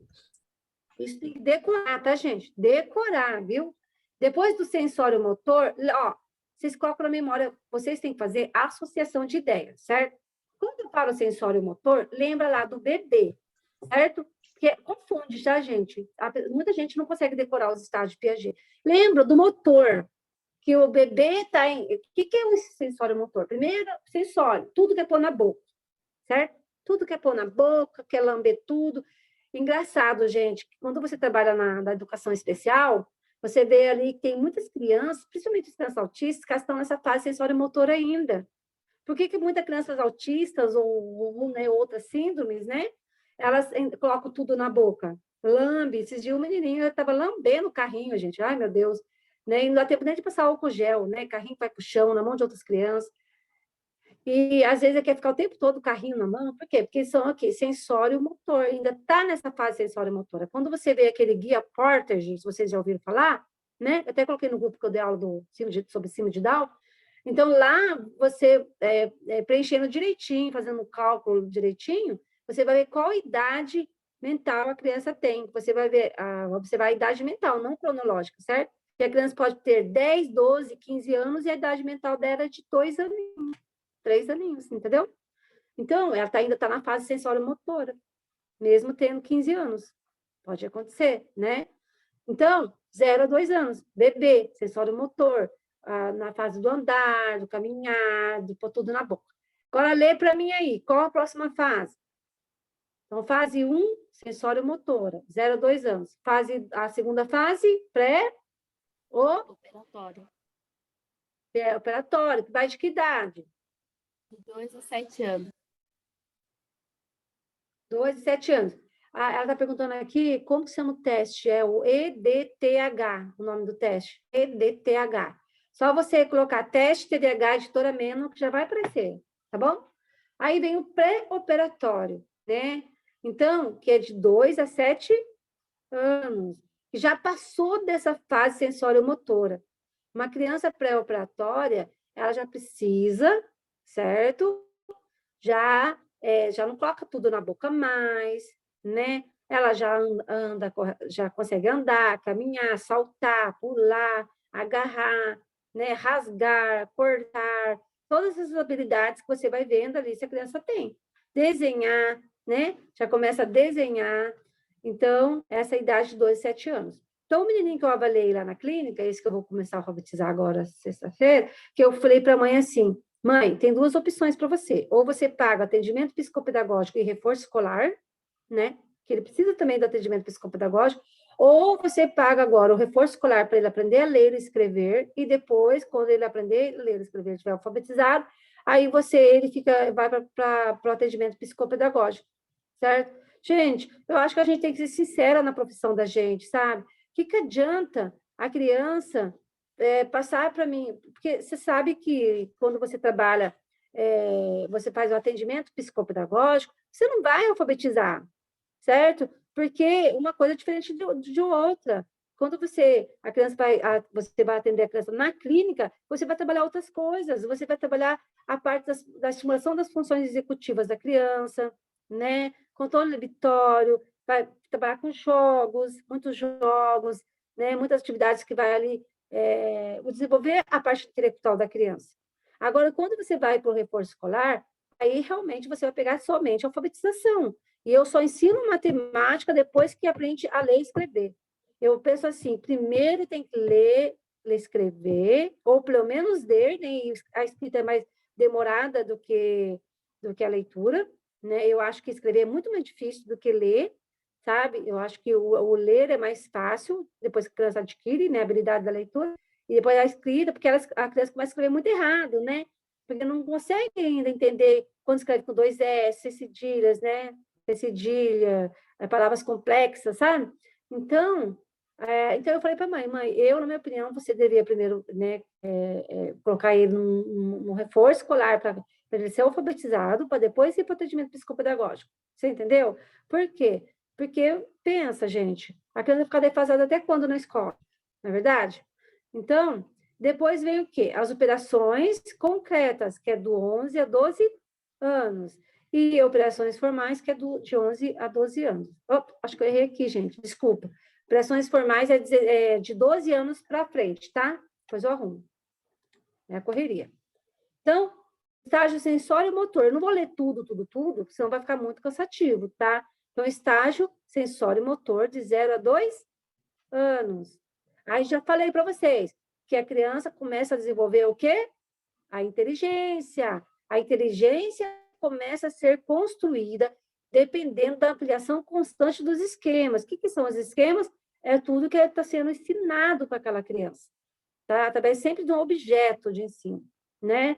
É a fase do comportamento inteligente antes do desenvolvimento da linguagem. Até eu ia colocar aqui, que não deu tempo, tá, gente? Quando eu vou dar aula de neurociência, né? Então, tem aquele, não sei se vocês já viram, aquele gráfico das sinapses, certo? Então, tem assim, o primeiro, o segundo, o terceiro.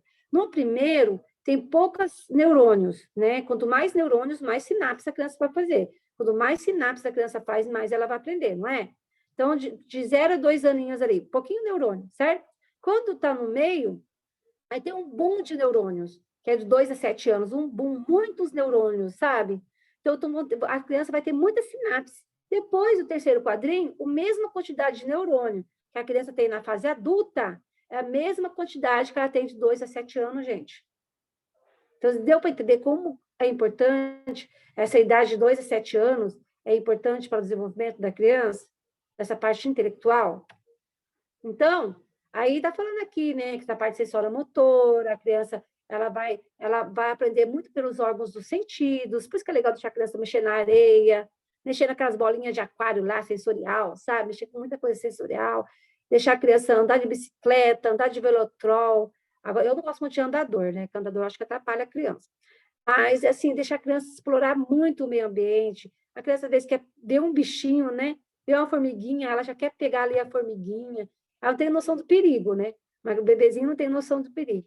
Quanto mais essa criança for estimulada no meio ambiente, pelos órgãos sensoriais da audição, né? Da fala, do ouvir, do degustar, do tato, então, mais ela vai se desenvolver, tá? Então, e a criança também, gente, para Bloch ele fala, né? No recém-nascido, a atividade mental acha ser restrita aos reflexos de fundo hereditário, como a sucção, por exemplo, e tais reflexos vão aprimorando a partir da sua prática o treino. Então, para você ver, né? O bebezinho nasceu ali, a mãe põe o peito ali, através do reflexo, ele já acha o bico do peito da mãe e já vai mamar, né? Então, a criança vai aprender ali muito através dos reflexos no começo da infância. Depois, né, ainda continuando na fase sensório-motora, né, tá?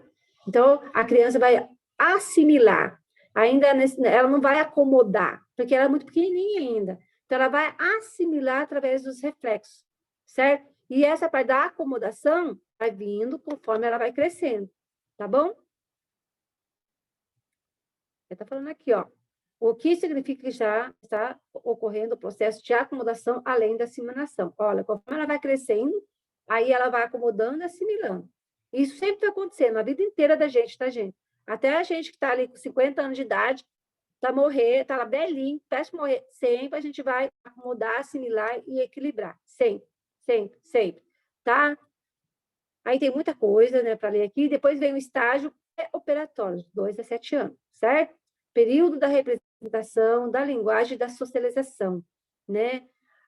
Então, quando a gente observa as crianças ali, quando você vai na educação infantil, tem ali os cantinhos simbólicos, né? Tem a pizzaria, aí na pizzaria tem a maquininha de calcular, certo? Tem a balancinha, certo? Tem o armazém, tem os potes lá com os preços, tem uma lista de preços, porque a criança vai vivenciando essa socialização, né? Então, o aspecto mais destacado nessa fase do desenvolvimento é a capacidade de representação. Então, às vezes eu estou lá na educação infantil, aí eu estou olhando lá as crianças representando uma pizzaria, uma outra ali fazendo pizza, outra dando pizza para outra. Agora, a criança autista, gente, ela já tem muita dificuldade nessa capacidade de representação. Ela já não consegue fazer essa representação simbólica dentro das fases de Piaget, certo? Pré-operatório, né? A criança começa a utilizar a inteligência prática decorrente dos esquemas sensório-motores, inicia a capacidade, certo? De representar uma coisa por outra e formar esquemas simbólicos. Olha só, né? Ela começa a ter uma imaginação. Se você conta a historinha do Chapeuzinho Vermelho, certo? No outro dia ela lembra ainda como que é a história, o que aconteceu com o lobo, o que aconteceu com a avó, o que aconteceu com o Chapeuzinho. Então, ela consegue recontar uma história, ela consegue ter esse esquema simbólico, tá? E a criança vai evoluindo, né? Ó, nessa fase, a criança usa o pensamento intuitivo para compreender o meio ambiente. Há um processo crescente da formação dos conceitos, os conceitos vão sendo formados, né? Observa-se a evolução da capacidade infantil de seriar objetos. Então, por exemplo, você tem lá animais marinhos, animais que voam, animais terrestres, né? Então, a criança consegue ter essa capacidade de seriar, de separar. Quando eu falo seriar, estou falando separar objetos, né? Ela consegue saber qual animal ali faz parte do ambiente, do habitat marinho. Elas conseguem saber. Então, essa parte da seriação, certo? E nesse período que tem muita parte do egocentrismo, né? A criança, ela quer tudo para ela, certo? É a fase dos porquês, tudo quer perguntar, apesar que hoje, eu acho que as crianças estão perguntando mais é nada. A criança fica muito no celular, o pai e a mãe ficam no celular, ficam na TV, então as crianças não têm nem oportunidade mais de ficar perguntando, né? E se a criança não pergunta, ela não vai adquirindo novos conhecimentos, gente. Esses novos conhecimentos que a criança vão tendo, conforme ela vai tendo curiosidade, ela vai perguntando, né? Ela vai tendo curiosidade, vai perguntando, e conforme ela vai perguntando, ela vai aprendendo, certo? E se a criança não tiver curiosidade, e essa fase dos porquês passando, que eu acho que está acontecendo isso com as novas famílias, né? Que pai fica no celular, mãe fica no celular, ou na TV, chega cansado em casa. A criança não tem mais essa... Eu acho que está acontecendo isso, sabe, gente? Essa curiosidade de ficar perguntando as coisas, sabe? E se a criança tem curiosidade de perguntar algo, o que acontece é porque ela quer aprender aquele assunto, ela quer saber, né? Tá? Aí, então, aqui estou falando um pouco sobre a fase pré-operatória. A criança vai atribuir características humanas para animais, plantas, objetos, né? Dizer que a boneca vai dormir porque está com sono, que a panela está sentada. Ó, gente, tem que arrumar a escrita ali. Na correria eu nem vi que escreveu errado ali, certo? Aí, a criança vai viver nessa parte simbólica, que é a fase dos 2 a 7 anos, certo? E depois, operações concretas, que é 11 a 12 anos. Nessa fase do desenvolvimento, o processo de pensar da criança alcança a capacidade de operar mentalmente, visto que não possui uma função de operar por representações. Ela vai cada vez o quê? Ela vai cada vez, como eu falei para vocês, a inteligência ela vai sendo adquirida conforme a criança vai mudando de fase, tá?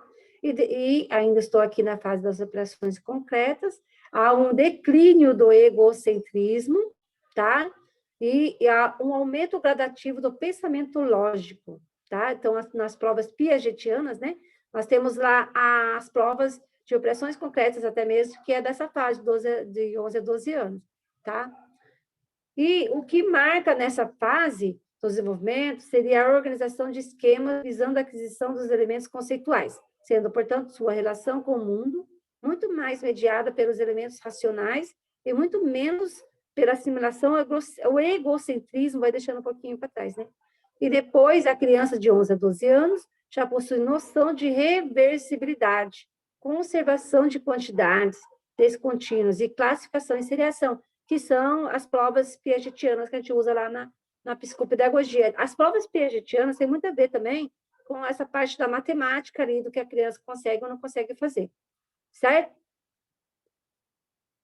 Então, falando sobre os estágios de Piaget aqui, vou estar pulando aqui para dar tempo, e depois vem o último estágio, que é das operações formais, de 12 a 16 anos. De 12 a 16 anos, o sujeito experiencia a fase de desenvolvimento chamada de operações formais. A característica focal dessa fase é a transformação dos esquemas cognitivos operados concretamente em esquemas baseados na realidade imaginada, tá bom? De 12 a 16 anos, tá? Então, nesse período, o adolescente possui condições intelectuais para elaborar conceitos éticos de liberdade, justiça, né? Ela já sabe o que é certo, o que é errado, já consegue argumentar mais, né, as coisas, tá? Então, o ensino deveria formar o raciocínio, conduzindo à compreensão e não à memorização, desenvolvendo um espírito criativo e não repetitivo. Então, a gente guarda bem essa frase, sabe? Então, assim, nós, como psicopedagogos e como professores, a gente precisa formar esse raciocínio na criança, tá? Conduzindo à compreensão, não a memorização, envolvendo o espírito criativo e não repetitivo. Então, o professor deveria criar situações que leve o discente a encontrar a solução correta, de acordo com o seu nível de desenvolvimento psicogenético, através de trabalhos práticos individuais ou em grupo, de diálogo entre colegas e com o professor, para desenvolver a parte do raciocínio, né? Então, o nosso cérebro está preparado para interagir com o ambiente, sempre, desde que o bebezinho ali, né, está ali no bercinho, sempre vai estar preparado para interagir com o ambiente, reagindo aos estímulos formados, novas sinapses que traduzem novos conhecimentos. Só vai ter novo conhecimento se tiver novas sinapses, tá, gente? Que dependerá da adaptação do sujeito do mundo em que vive, graças à sua capacidade de garantir a aprendizagem. O cérebro pode modificar-se constantemente a fim de garantir adaptações cada vez mais complexas. Quem assistiu aquele filme, acho que é da Julia Roberts, eu não sei se é Julia Roberts, eu sou muito ruim para guardar nome de atores, que ela acaba adotando aquele garoto, sabe, negro, né? Eles acabam pegando amor para aquela criança que foi abandonada, que a mãe morreu, e aí ele não conseguia estudar, né? Ele é muito mal na escola, porque ele já não tinha o hábito de estudar, né, gente? Estudar é hábito também, né? E aí, como ele precisava de entrar no time de futebol lá, ele era muito grande, no time de futebol, aí eles fizeram propostas, né, de trabalhar intensivamente o ensino, a parte intelectual da criança, né, do adolescente. É um sonho possível, isso. Então, gente, esse filme é muito lindo, muito lindo, muito lindo. Então, o que acontece? O menino foi estudando, ela foi ajudando, o marido foi ajudando, e tinha o quê naquela família? Aquela família tinha o que ele não tinha, que era amor, né? A criança aprende com emoção. Então, ele viu ali tanta empolgação daquela família que né, aí depois acabaram confundindo que a família estava interessada no menino por causa deles fazer parte de um time de futebol lá, né? Tem muitas essas coisas nos Estados Unidos, mas depois ele percebeu que realmente ele era amado, né? E aquele amor todo que aquela, né, no filme a atriz deu, a família deu para esse menino, certo? Fez com que ele mudasse, fez com que ele buscasse o aprendizado, fez com que ele viesse aprender e conseguir conquistar os seus sonhos, né? Tanto que o filme fala, um sonho possível, né? O sonho para ele foi possível. Por quê? Porque teve alguém na vida dele que procurou ajudar, independentemente de racismo, né? Dessas coisas, sabe? Então, é um filme lindo, gente, né? Tem outro filme também, de uma criança que ficava muito no... Como é que é? Esse filme é lindo também. De uma mãe, né? Que chegava em casa e o filho ficava na TV, só na TV. Aí ela foi ver as notas dos meninos, nota baixa. Aí ela proibiu os filhos de assistirem TV, fez os filhos irem na biblioteca todo dia, pegar um livro para ler, certo? E aí as crianças começaram a ir na biblioteca, começaram a ler realmente, adquirir o hábito da leitura, e aí eles começaram a ser um dos primeiros da sala, e no final do filme esse menino ele acabou sendo médico, acabou sendo depois um médico. Acho que Então, é Mãos vocês vê, Talentosas esse filme, o nome desse filme. Mãos Talentosas. Talentosas. Como é que é o nome do filme? Se eu não me engano, acho que acho que é esse Mãos mesmo. Talentosas. Mamãe Negra, com os meninos também que são negros, não é? É esse mesmo, é um Acho que é filme esse mesmo. incrível, incrível. Esse filme é muito bom. Esse filme é lindo, né? Fora outros filmes, né, gente? Sabe, que a gente vê por aí, né? Muito lindos, né? Aí, Tem para um muito finalizar... bacana também, Como Estrelas na Terra, que mostra a história de um esse eu assisti garoto. 3 vezes Esse já, é né? lindo, né? Esse eu já assisti 3 vezes, sou apaixonada. É lindo. Nosso pai amado, que filme mais lindo, né? Então, o menino começou a aprender por quê? Porque uma pessoa acreditou nele, né? Aí, gente, para finalizar aí, né? Aqui, por exemplo, vocês não precisam de ficar gastando, né?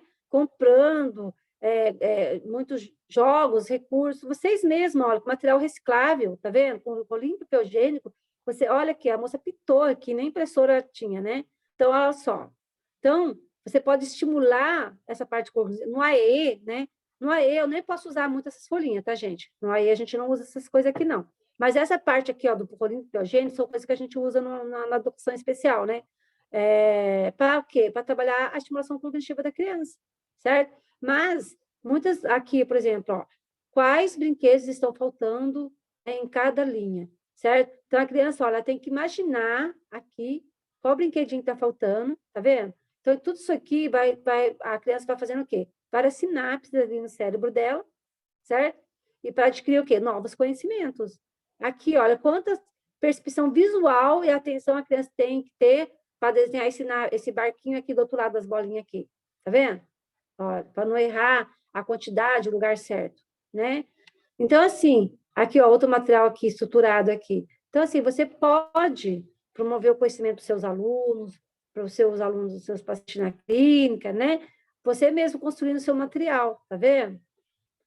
E aí, aqui uns exemplos de livros, tá? Eu tenho esse aqui, Jogos de Estimulação Cognitiva, Jogos Cognitivos, Exercícios Práticos para a Estimulação da Memória, seria mais assim para trabalhar com os maiores. Aqui, essas caixinhas são bem bacanas, sabe? Para quem está na psicopedagogia, né? Então, o antes e o depois. Ginástica cerebral, eu tenho esse aqui. Ativamente. Então, são alguns modelos de livros aqui, certo? Para vocês quiserem comprar, né? Então, a aprendizagem pode ser vista como um processo pelo qual o cérebro reage aos estímulos ou demandas do ambiente. Sempre tem a ver com o ambiente, tá, gente? Transformando-se e permitindo a atuação do indivíduo no mundo em que vive através de estímulos adequados ao cérebro em formação, considerando seu desenvolvimento e maturação, tá? E aí, muito obrigada. Se você gostou, deixa uma notinha aí no chat para mim. Certo? Eu vou só mostrar meus livros piagetianos para vocês verem, se alguém tiver interesse em comprar lá na estante virtual. Vou pegar uns antigos aqui que eu tenho aqui.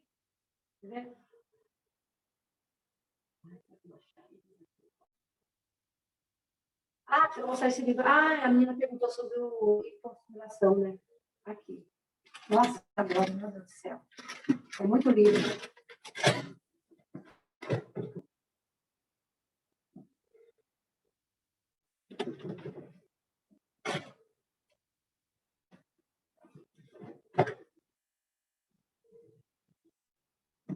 Então, Então, eu vou mostrar alguns livros aqui de Piaget, se alguém quiser se aprofundar mais, tá, gente? Esse está ali. Esse livro aqui, ó, ele é bem legal. Vocês estão vendo? Cadê aqui a câmera? Ó, tá vendo aqui?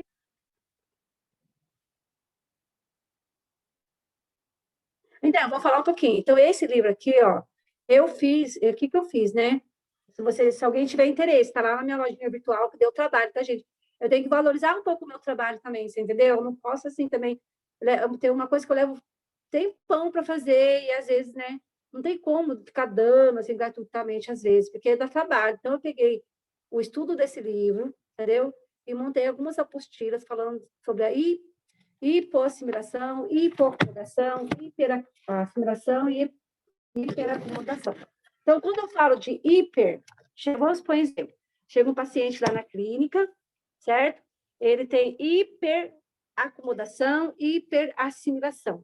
Quando eu falo hiper, é abaixo, não, acima, certo? Então, lembra de hipermercado, mas você não vai esquecer, certo? O que é o hipermercado? Aquele mercado grandão, Walmart da vida, certo?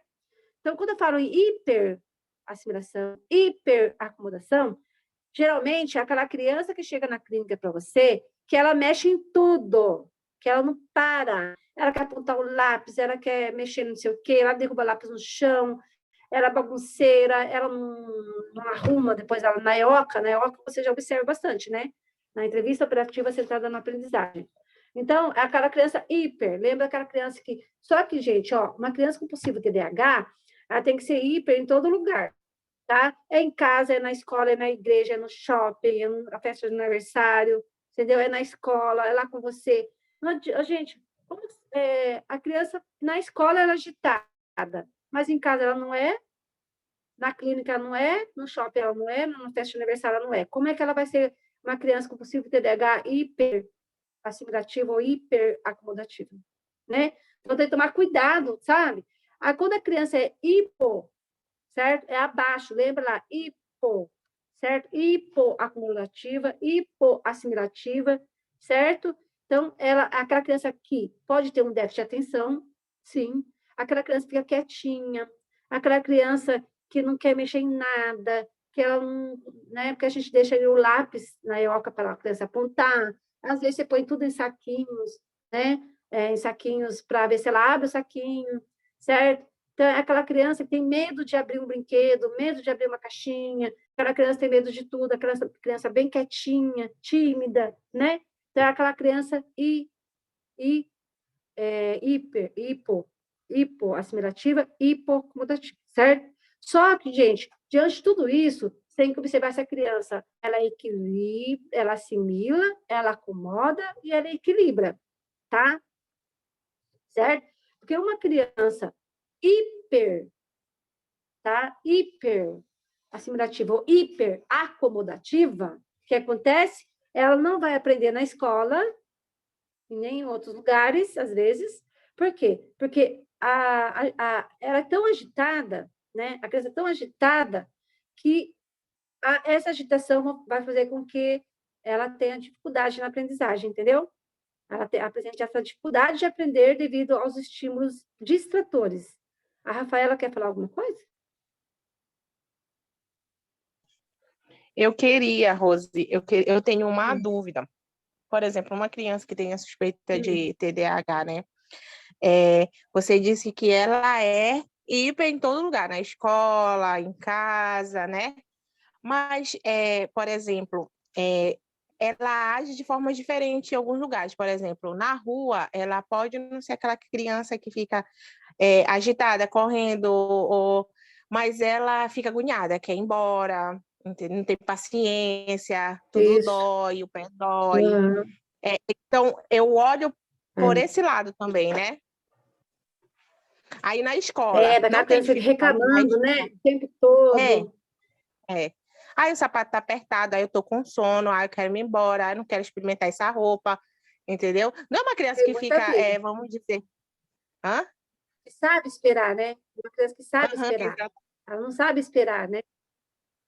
Exatamente. mesmo. E na escola, por exemplo, não tem dificuldade, porém, eu entendo assim que ela desenvolveu uma forma de se autorregular, por exemplo, para se manter, vamos dizer, quietinha, porque os professores elogiam aquela criança, olha que legal, ela ouve, olha, essa aluna não fica na bagunça, porque tem os meninos que bagunçam, né? Aí ela leva um caderno para pintar. Fica pintando, pinta, desenha, e fica lá enquanto está naquele intervalo, né, que a professora passa para o quadro, espera o menino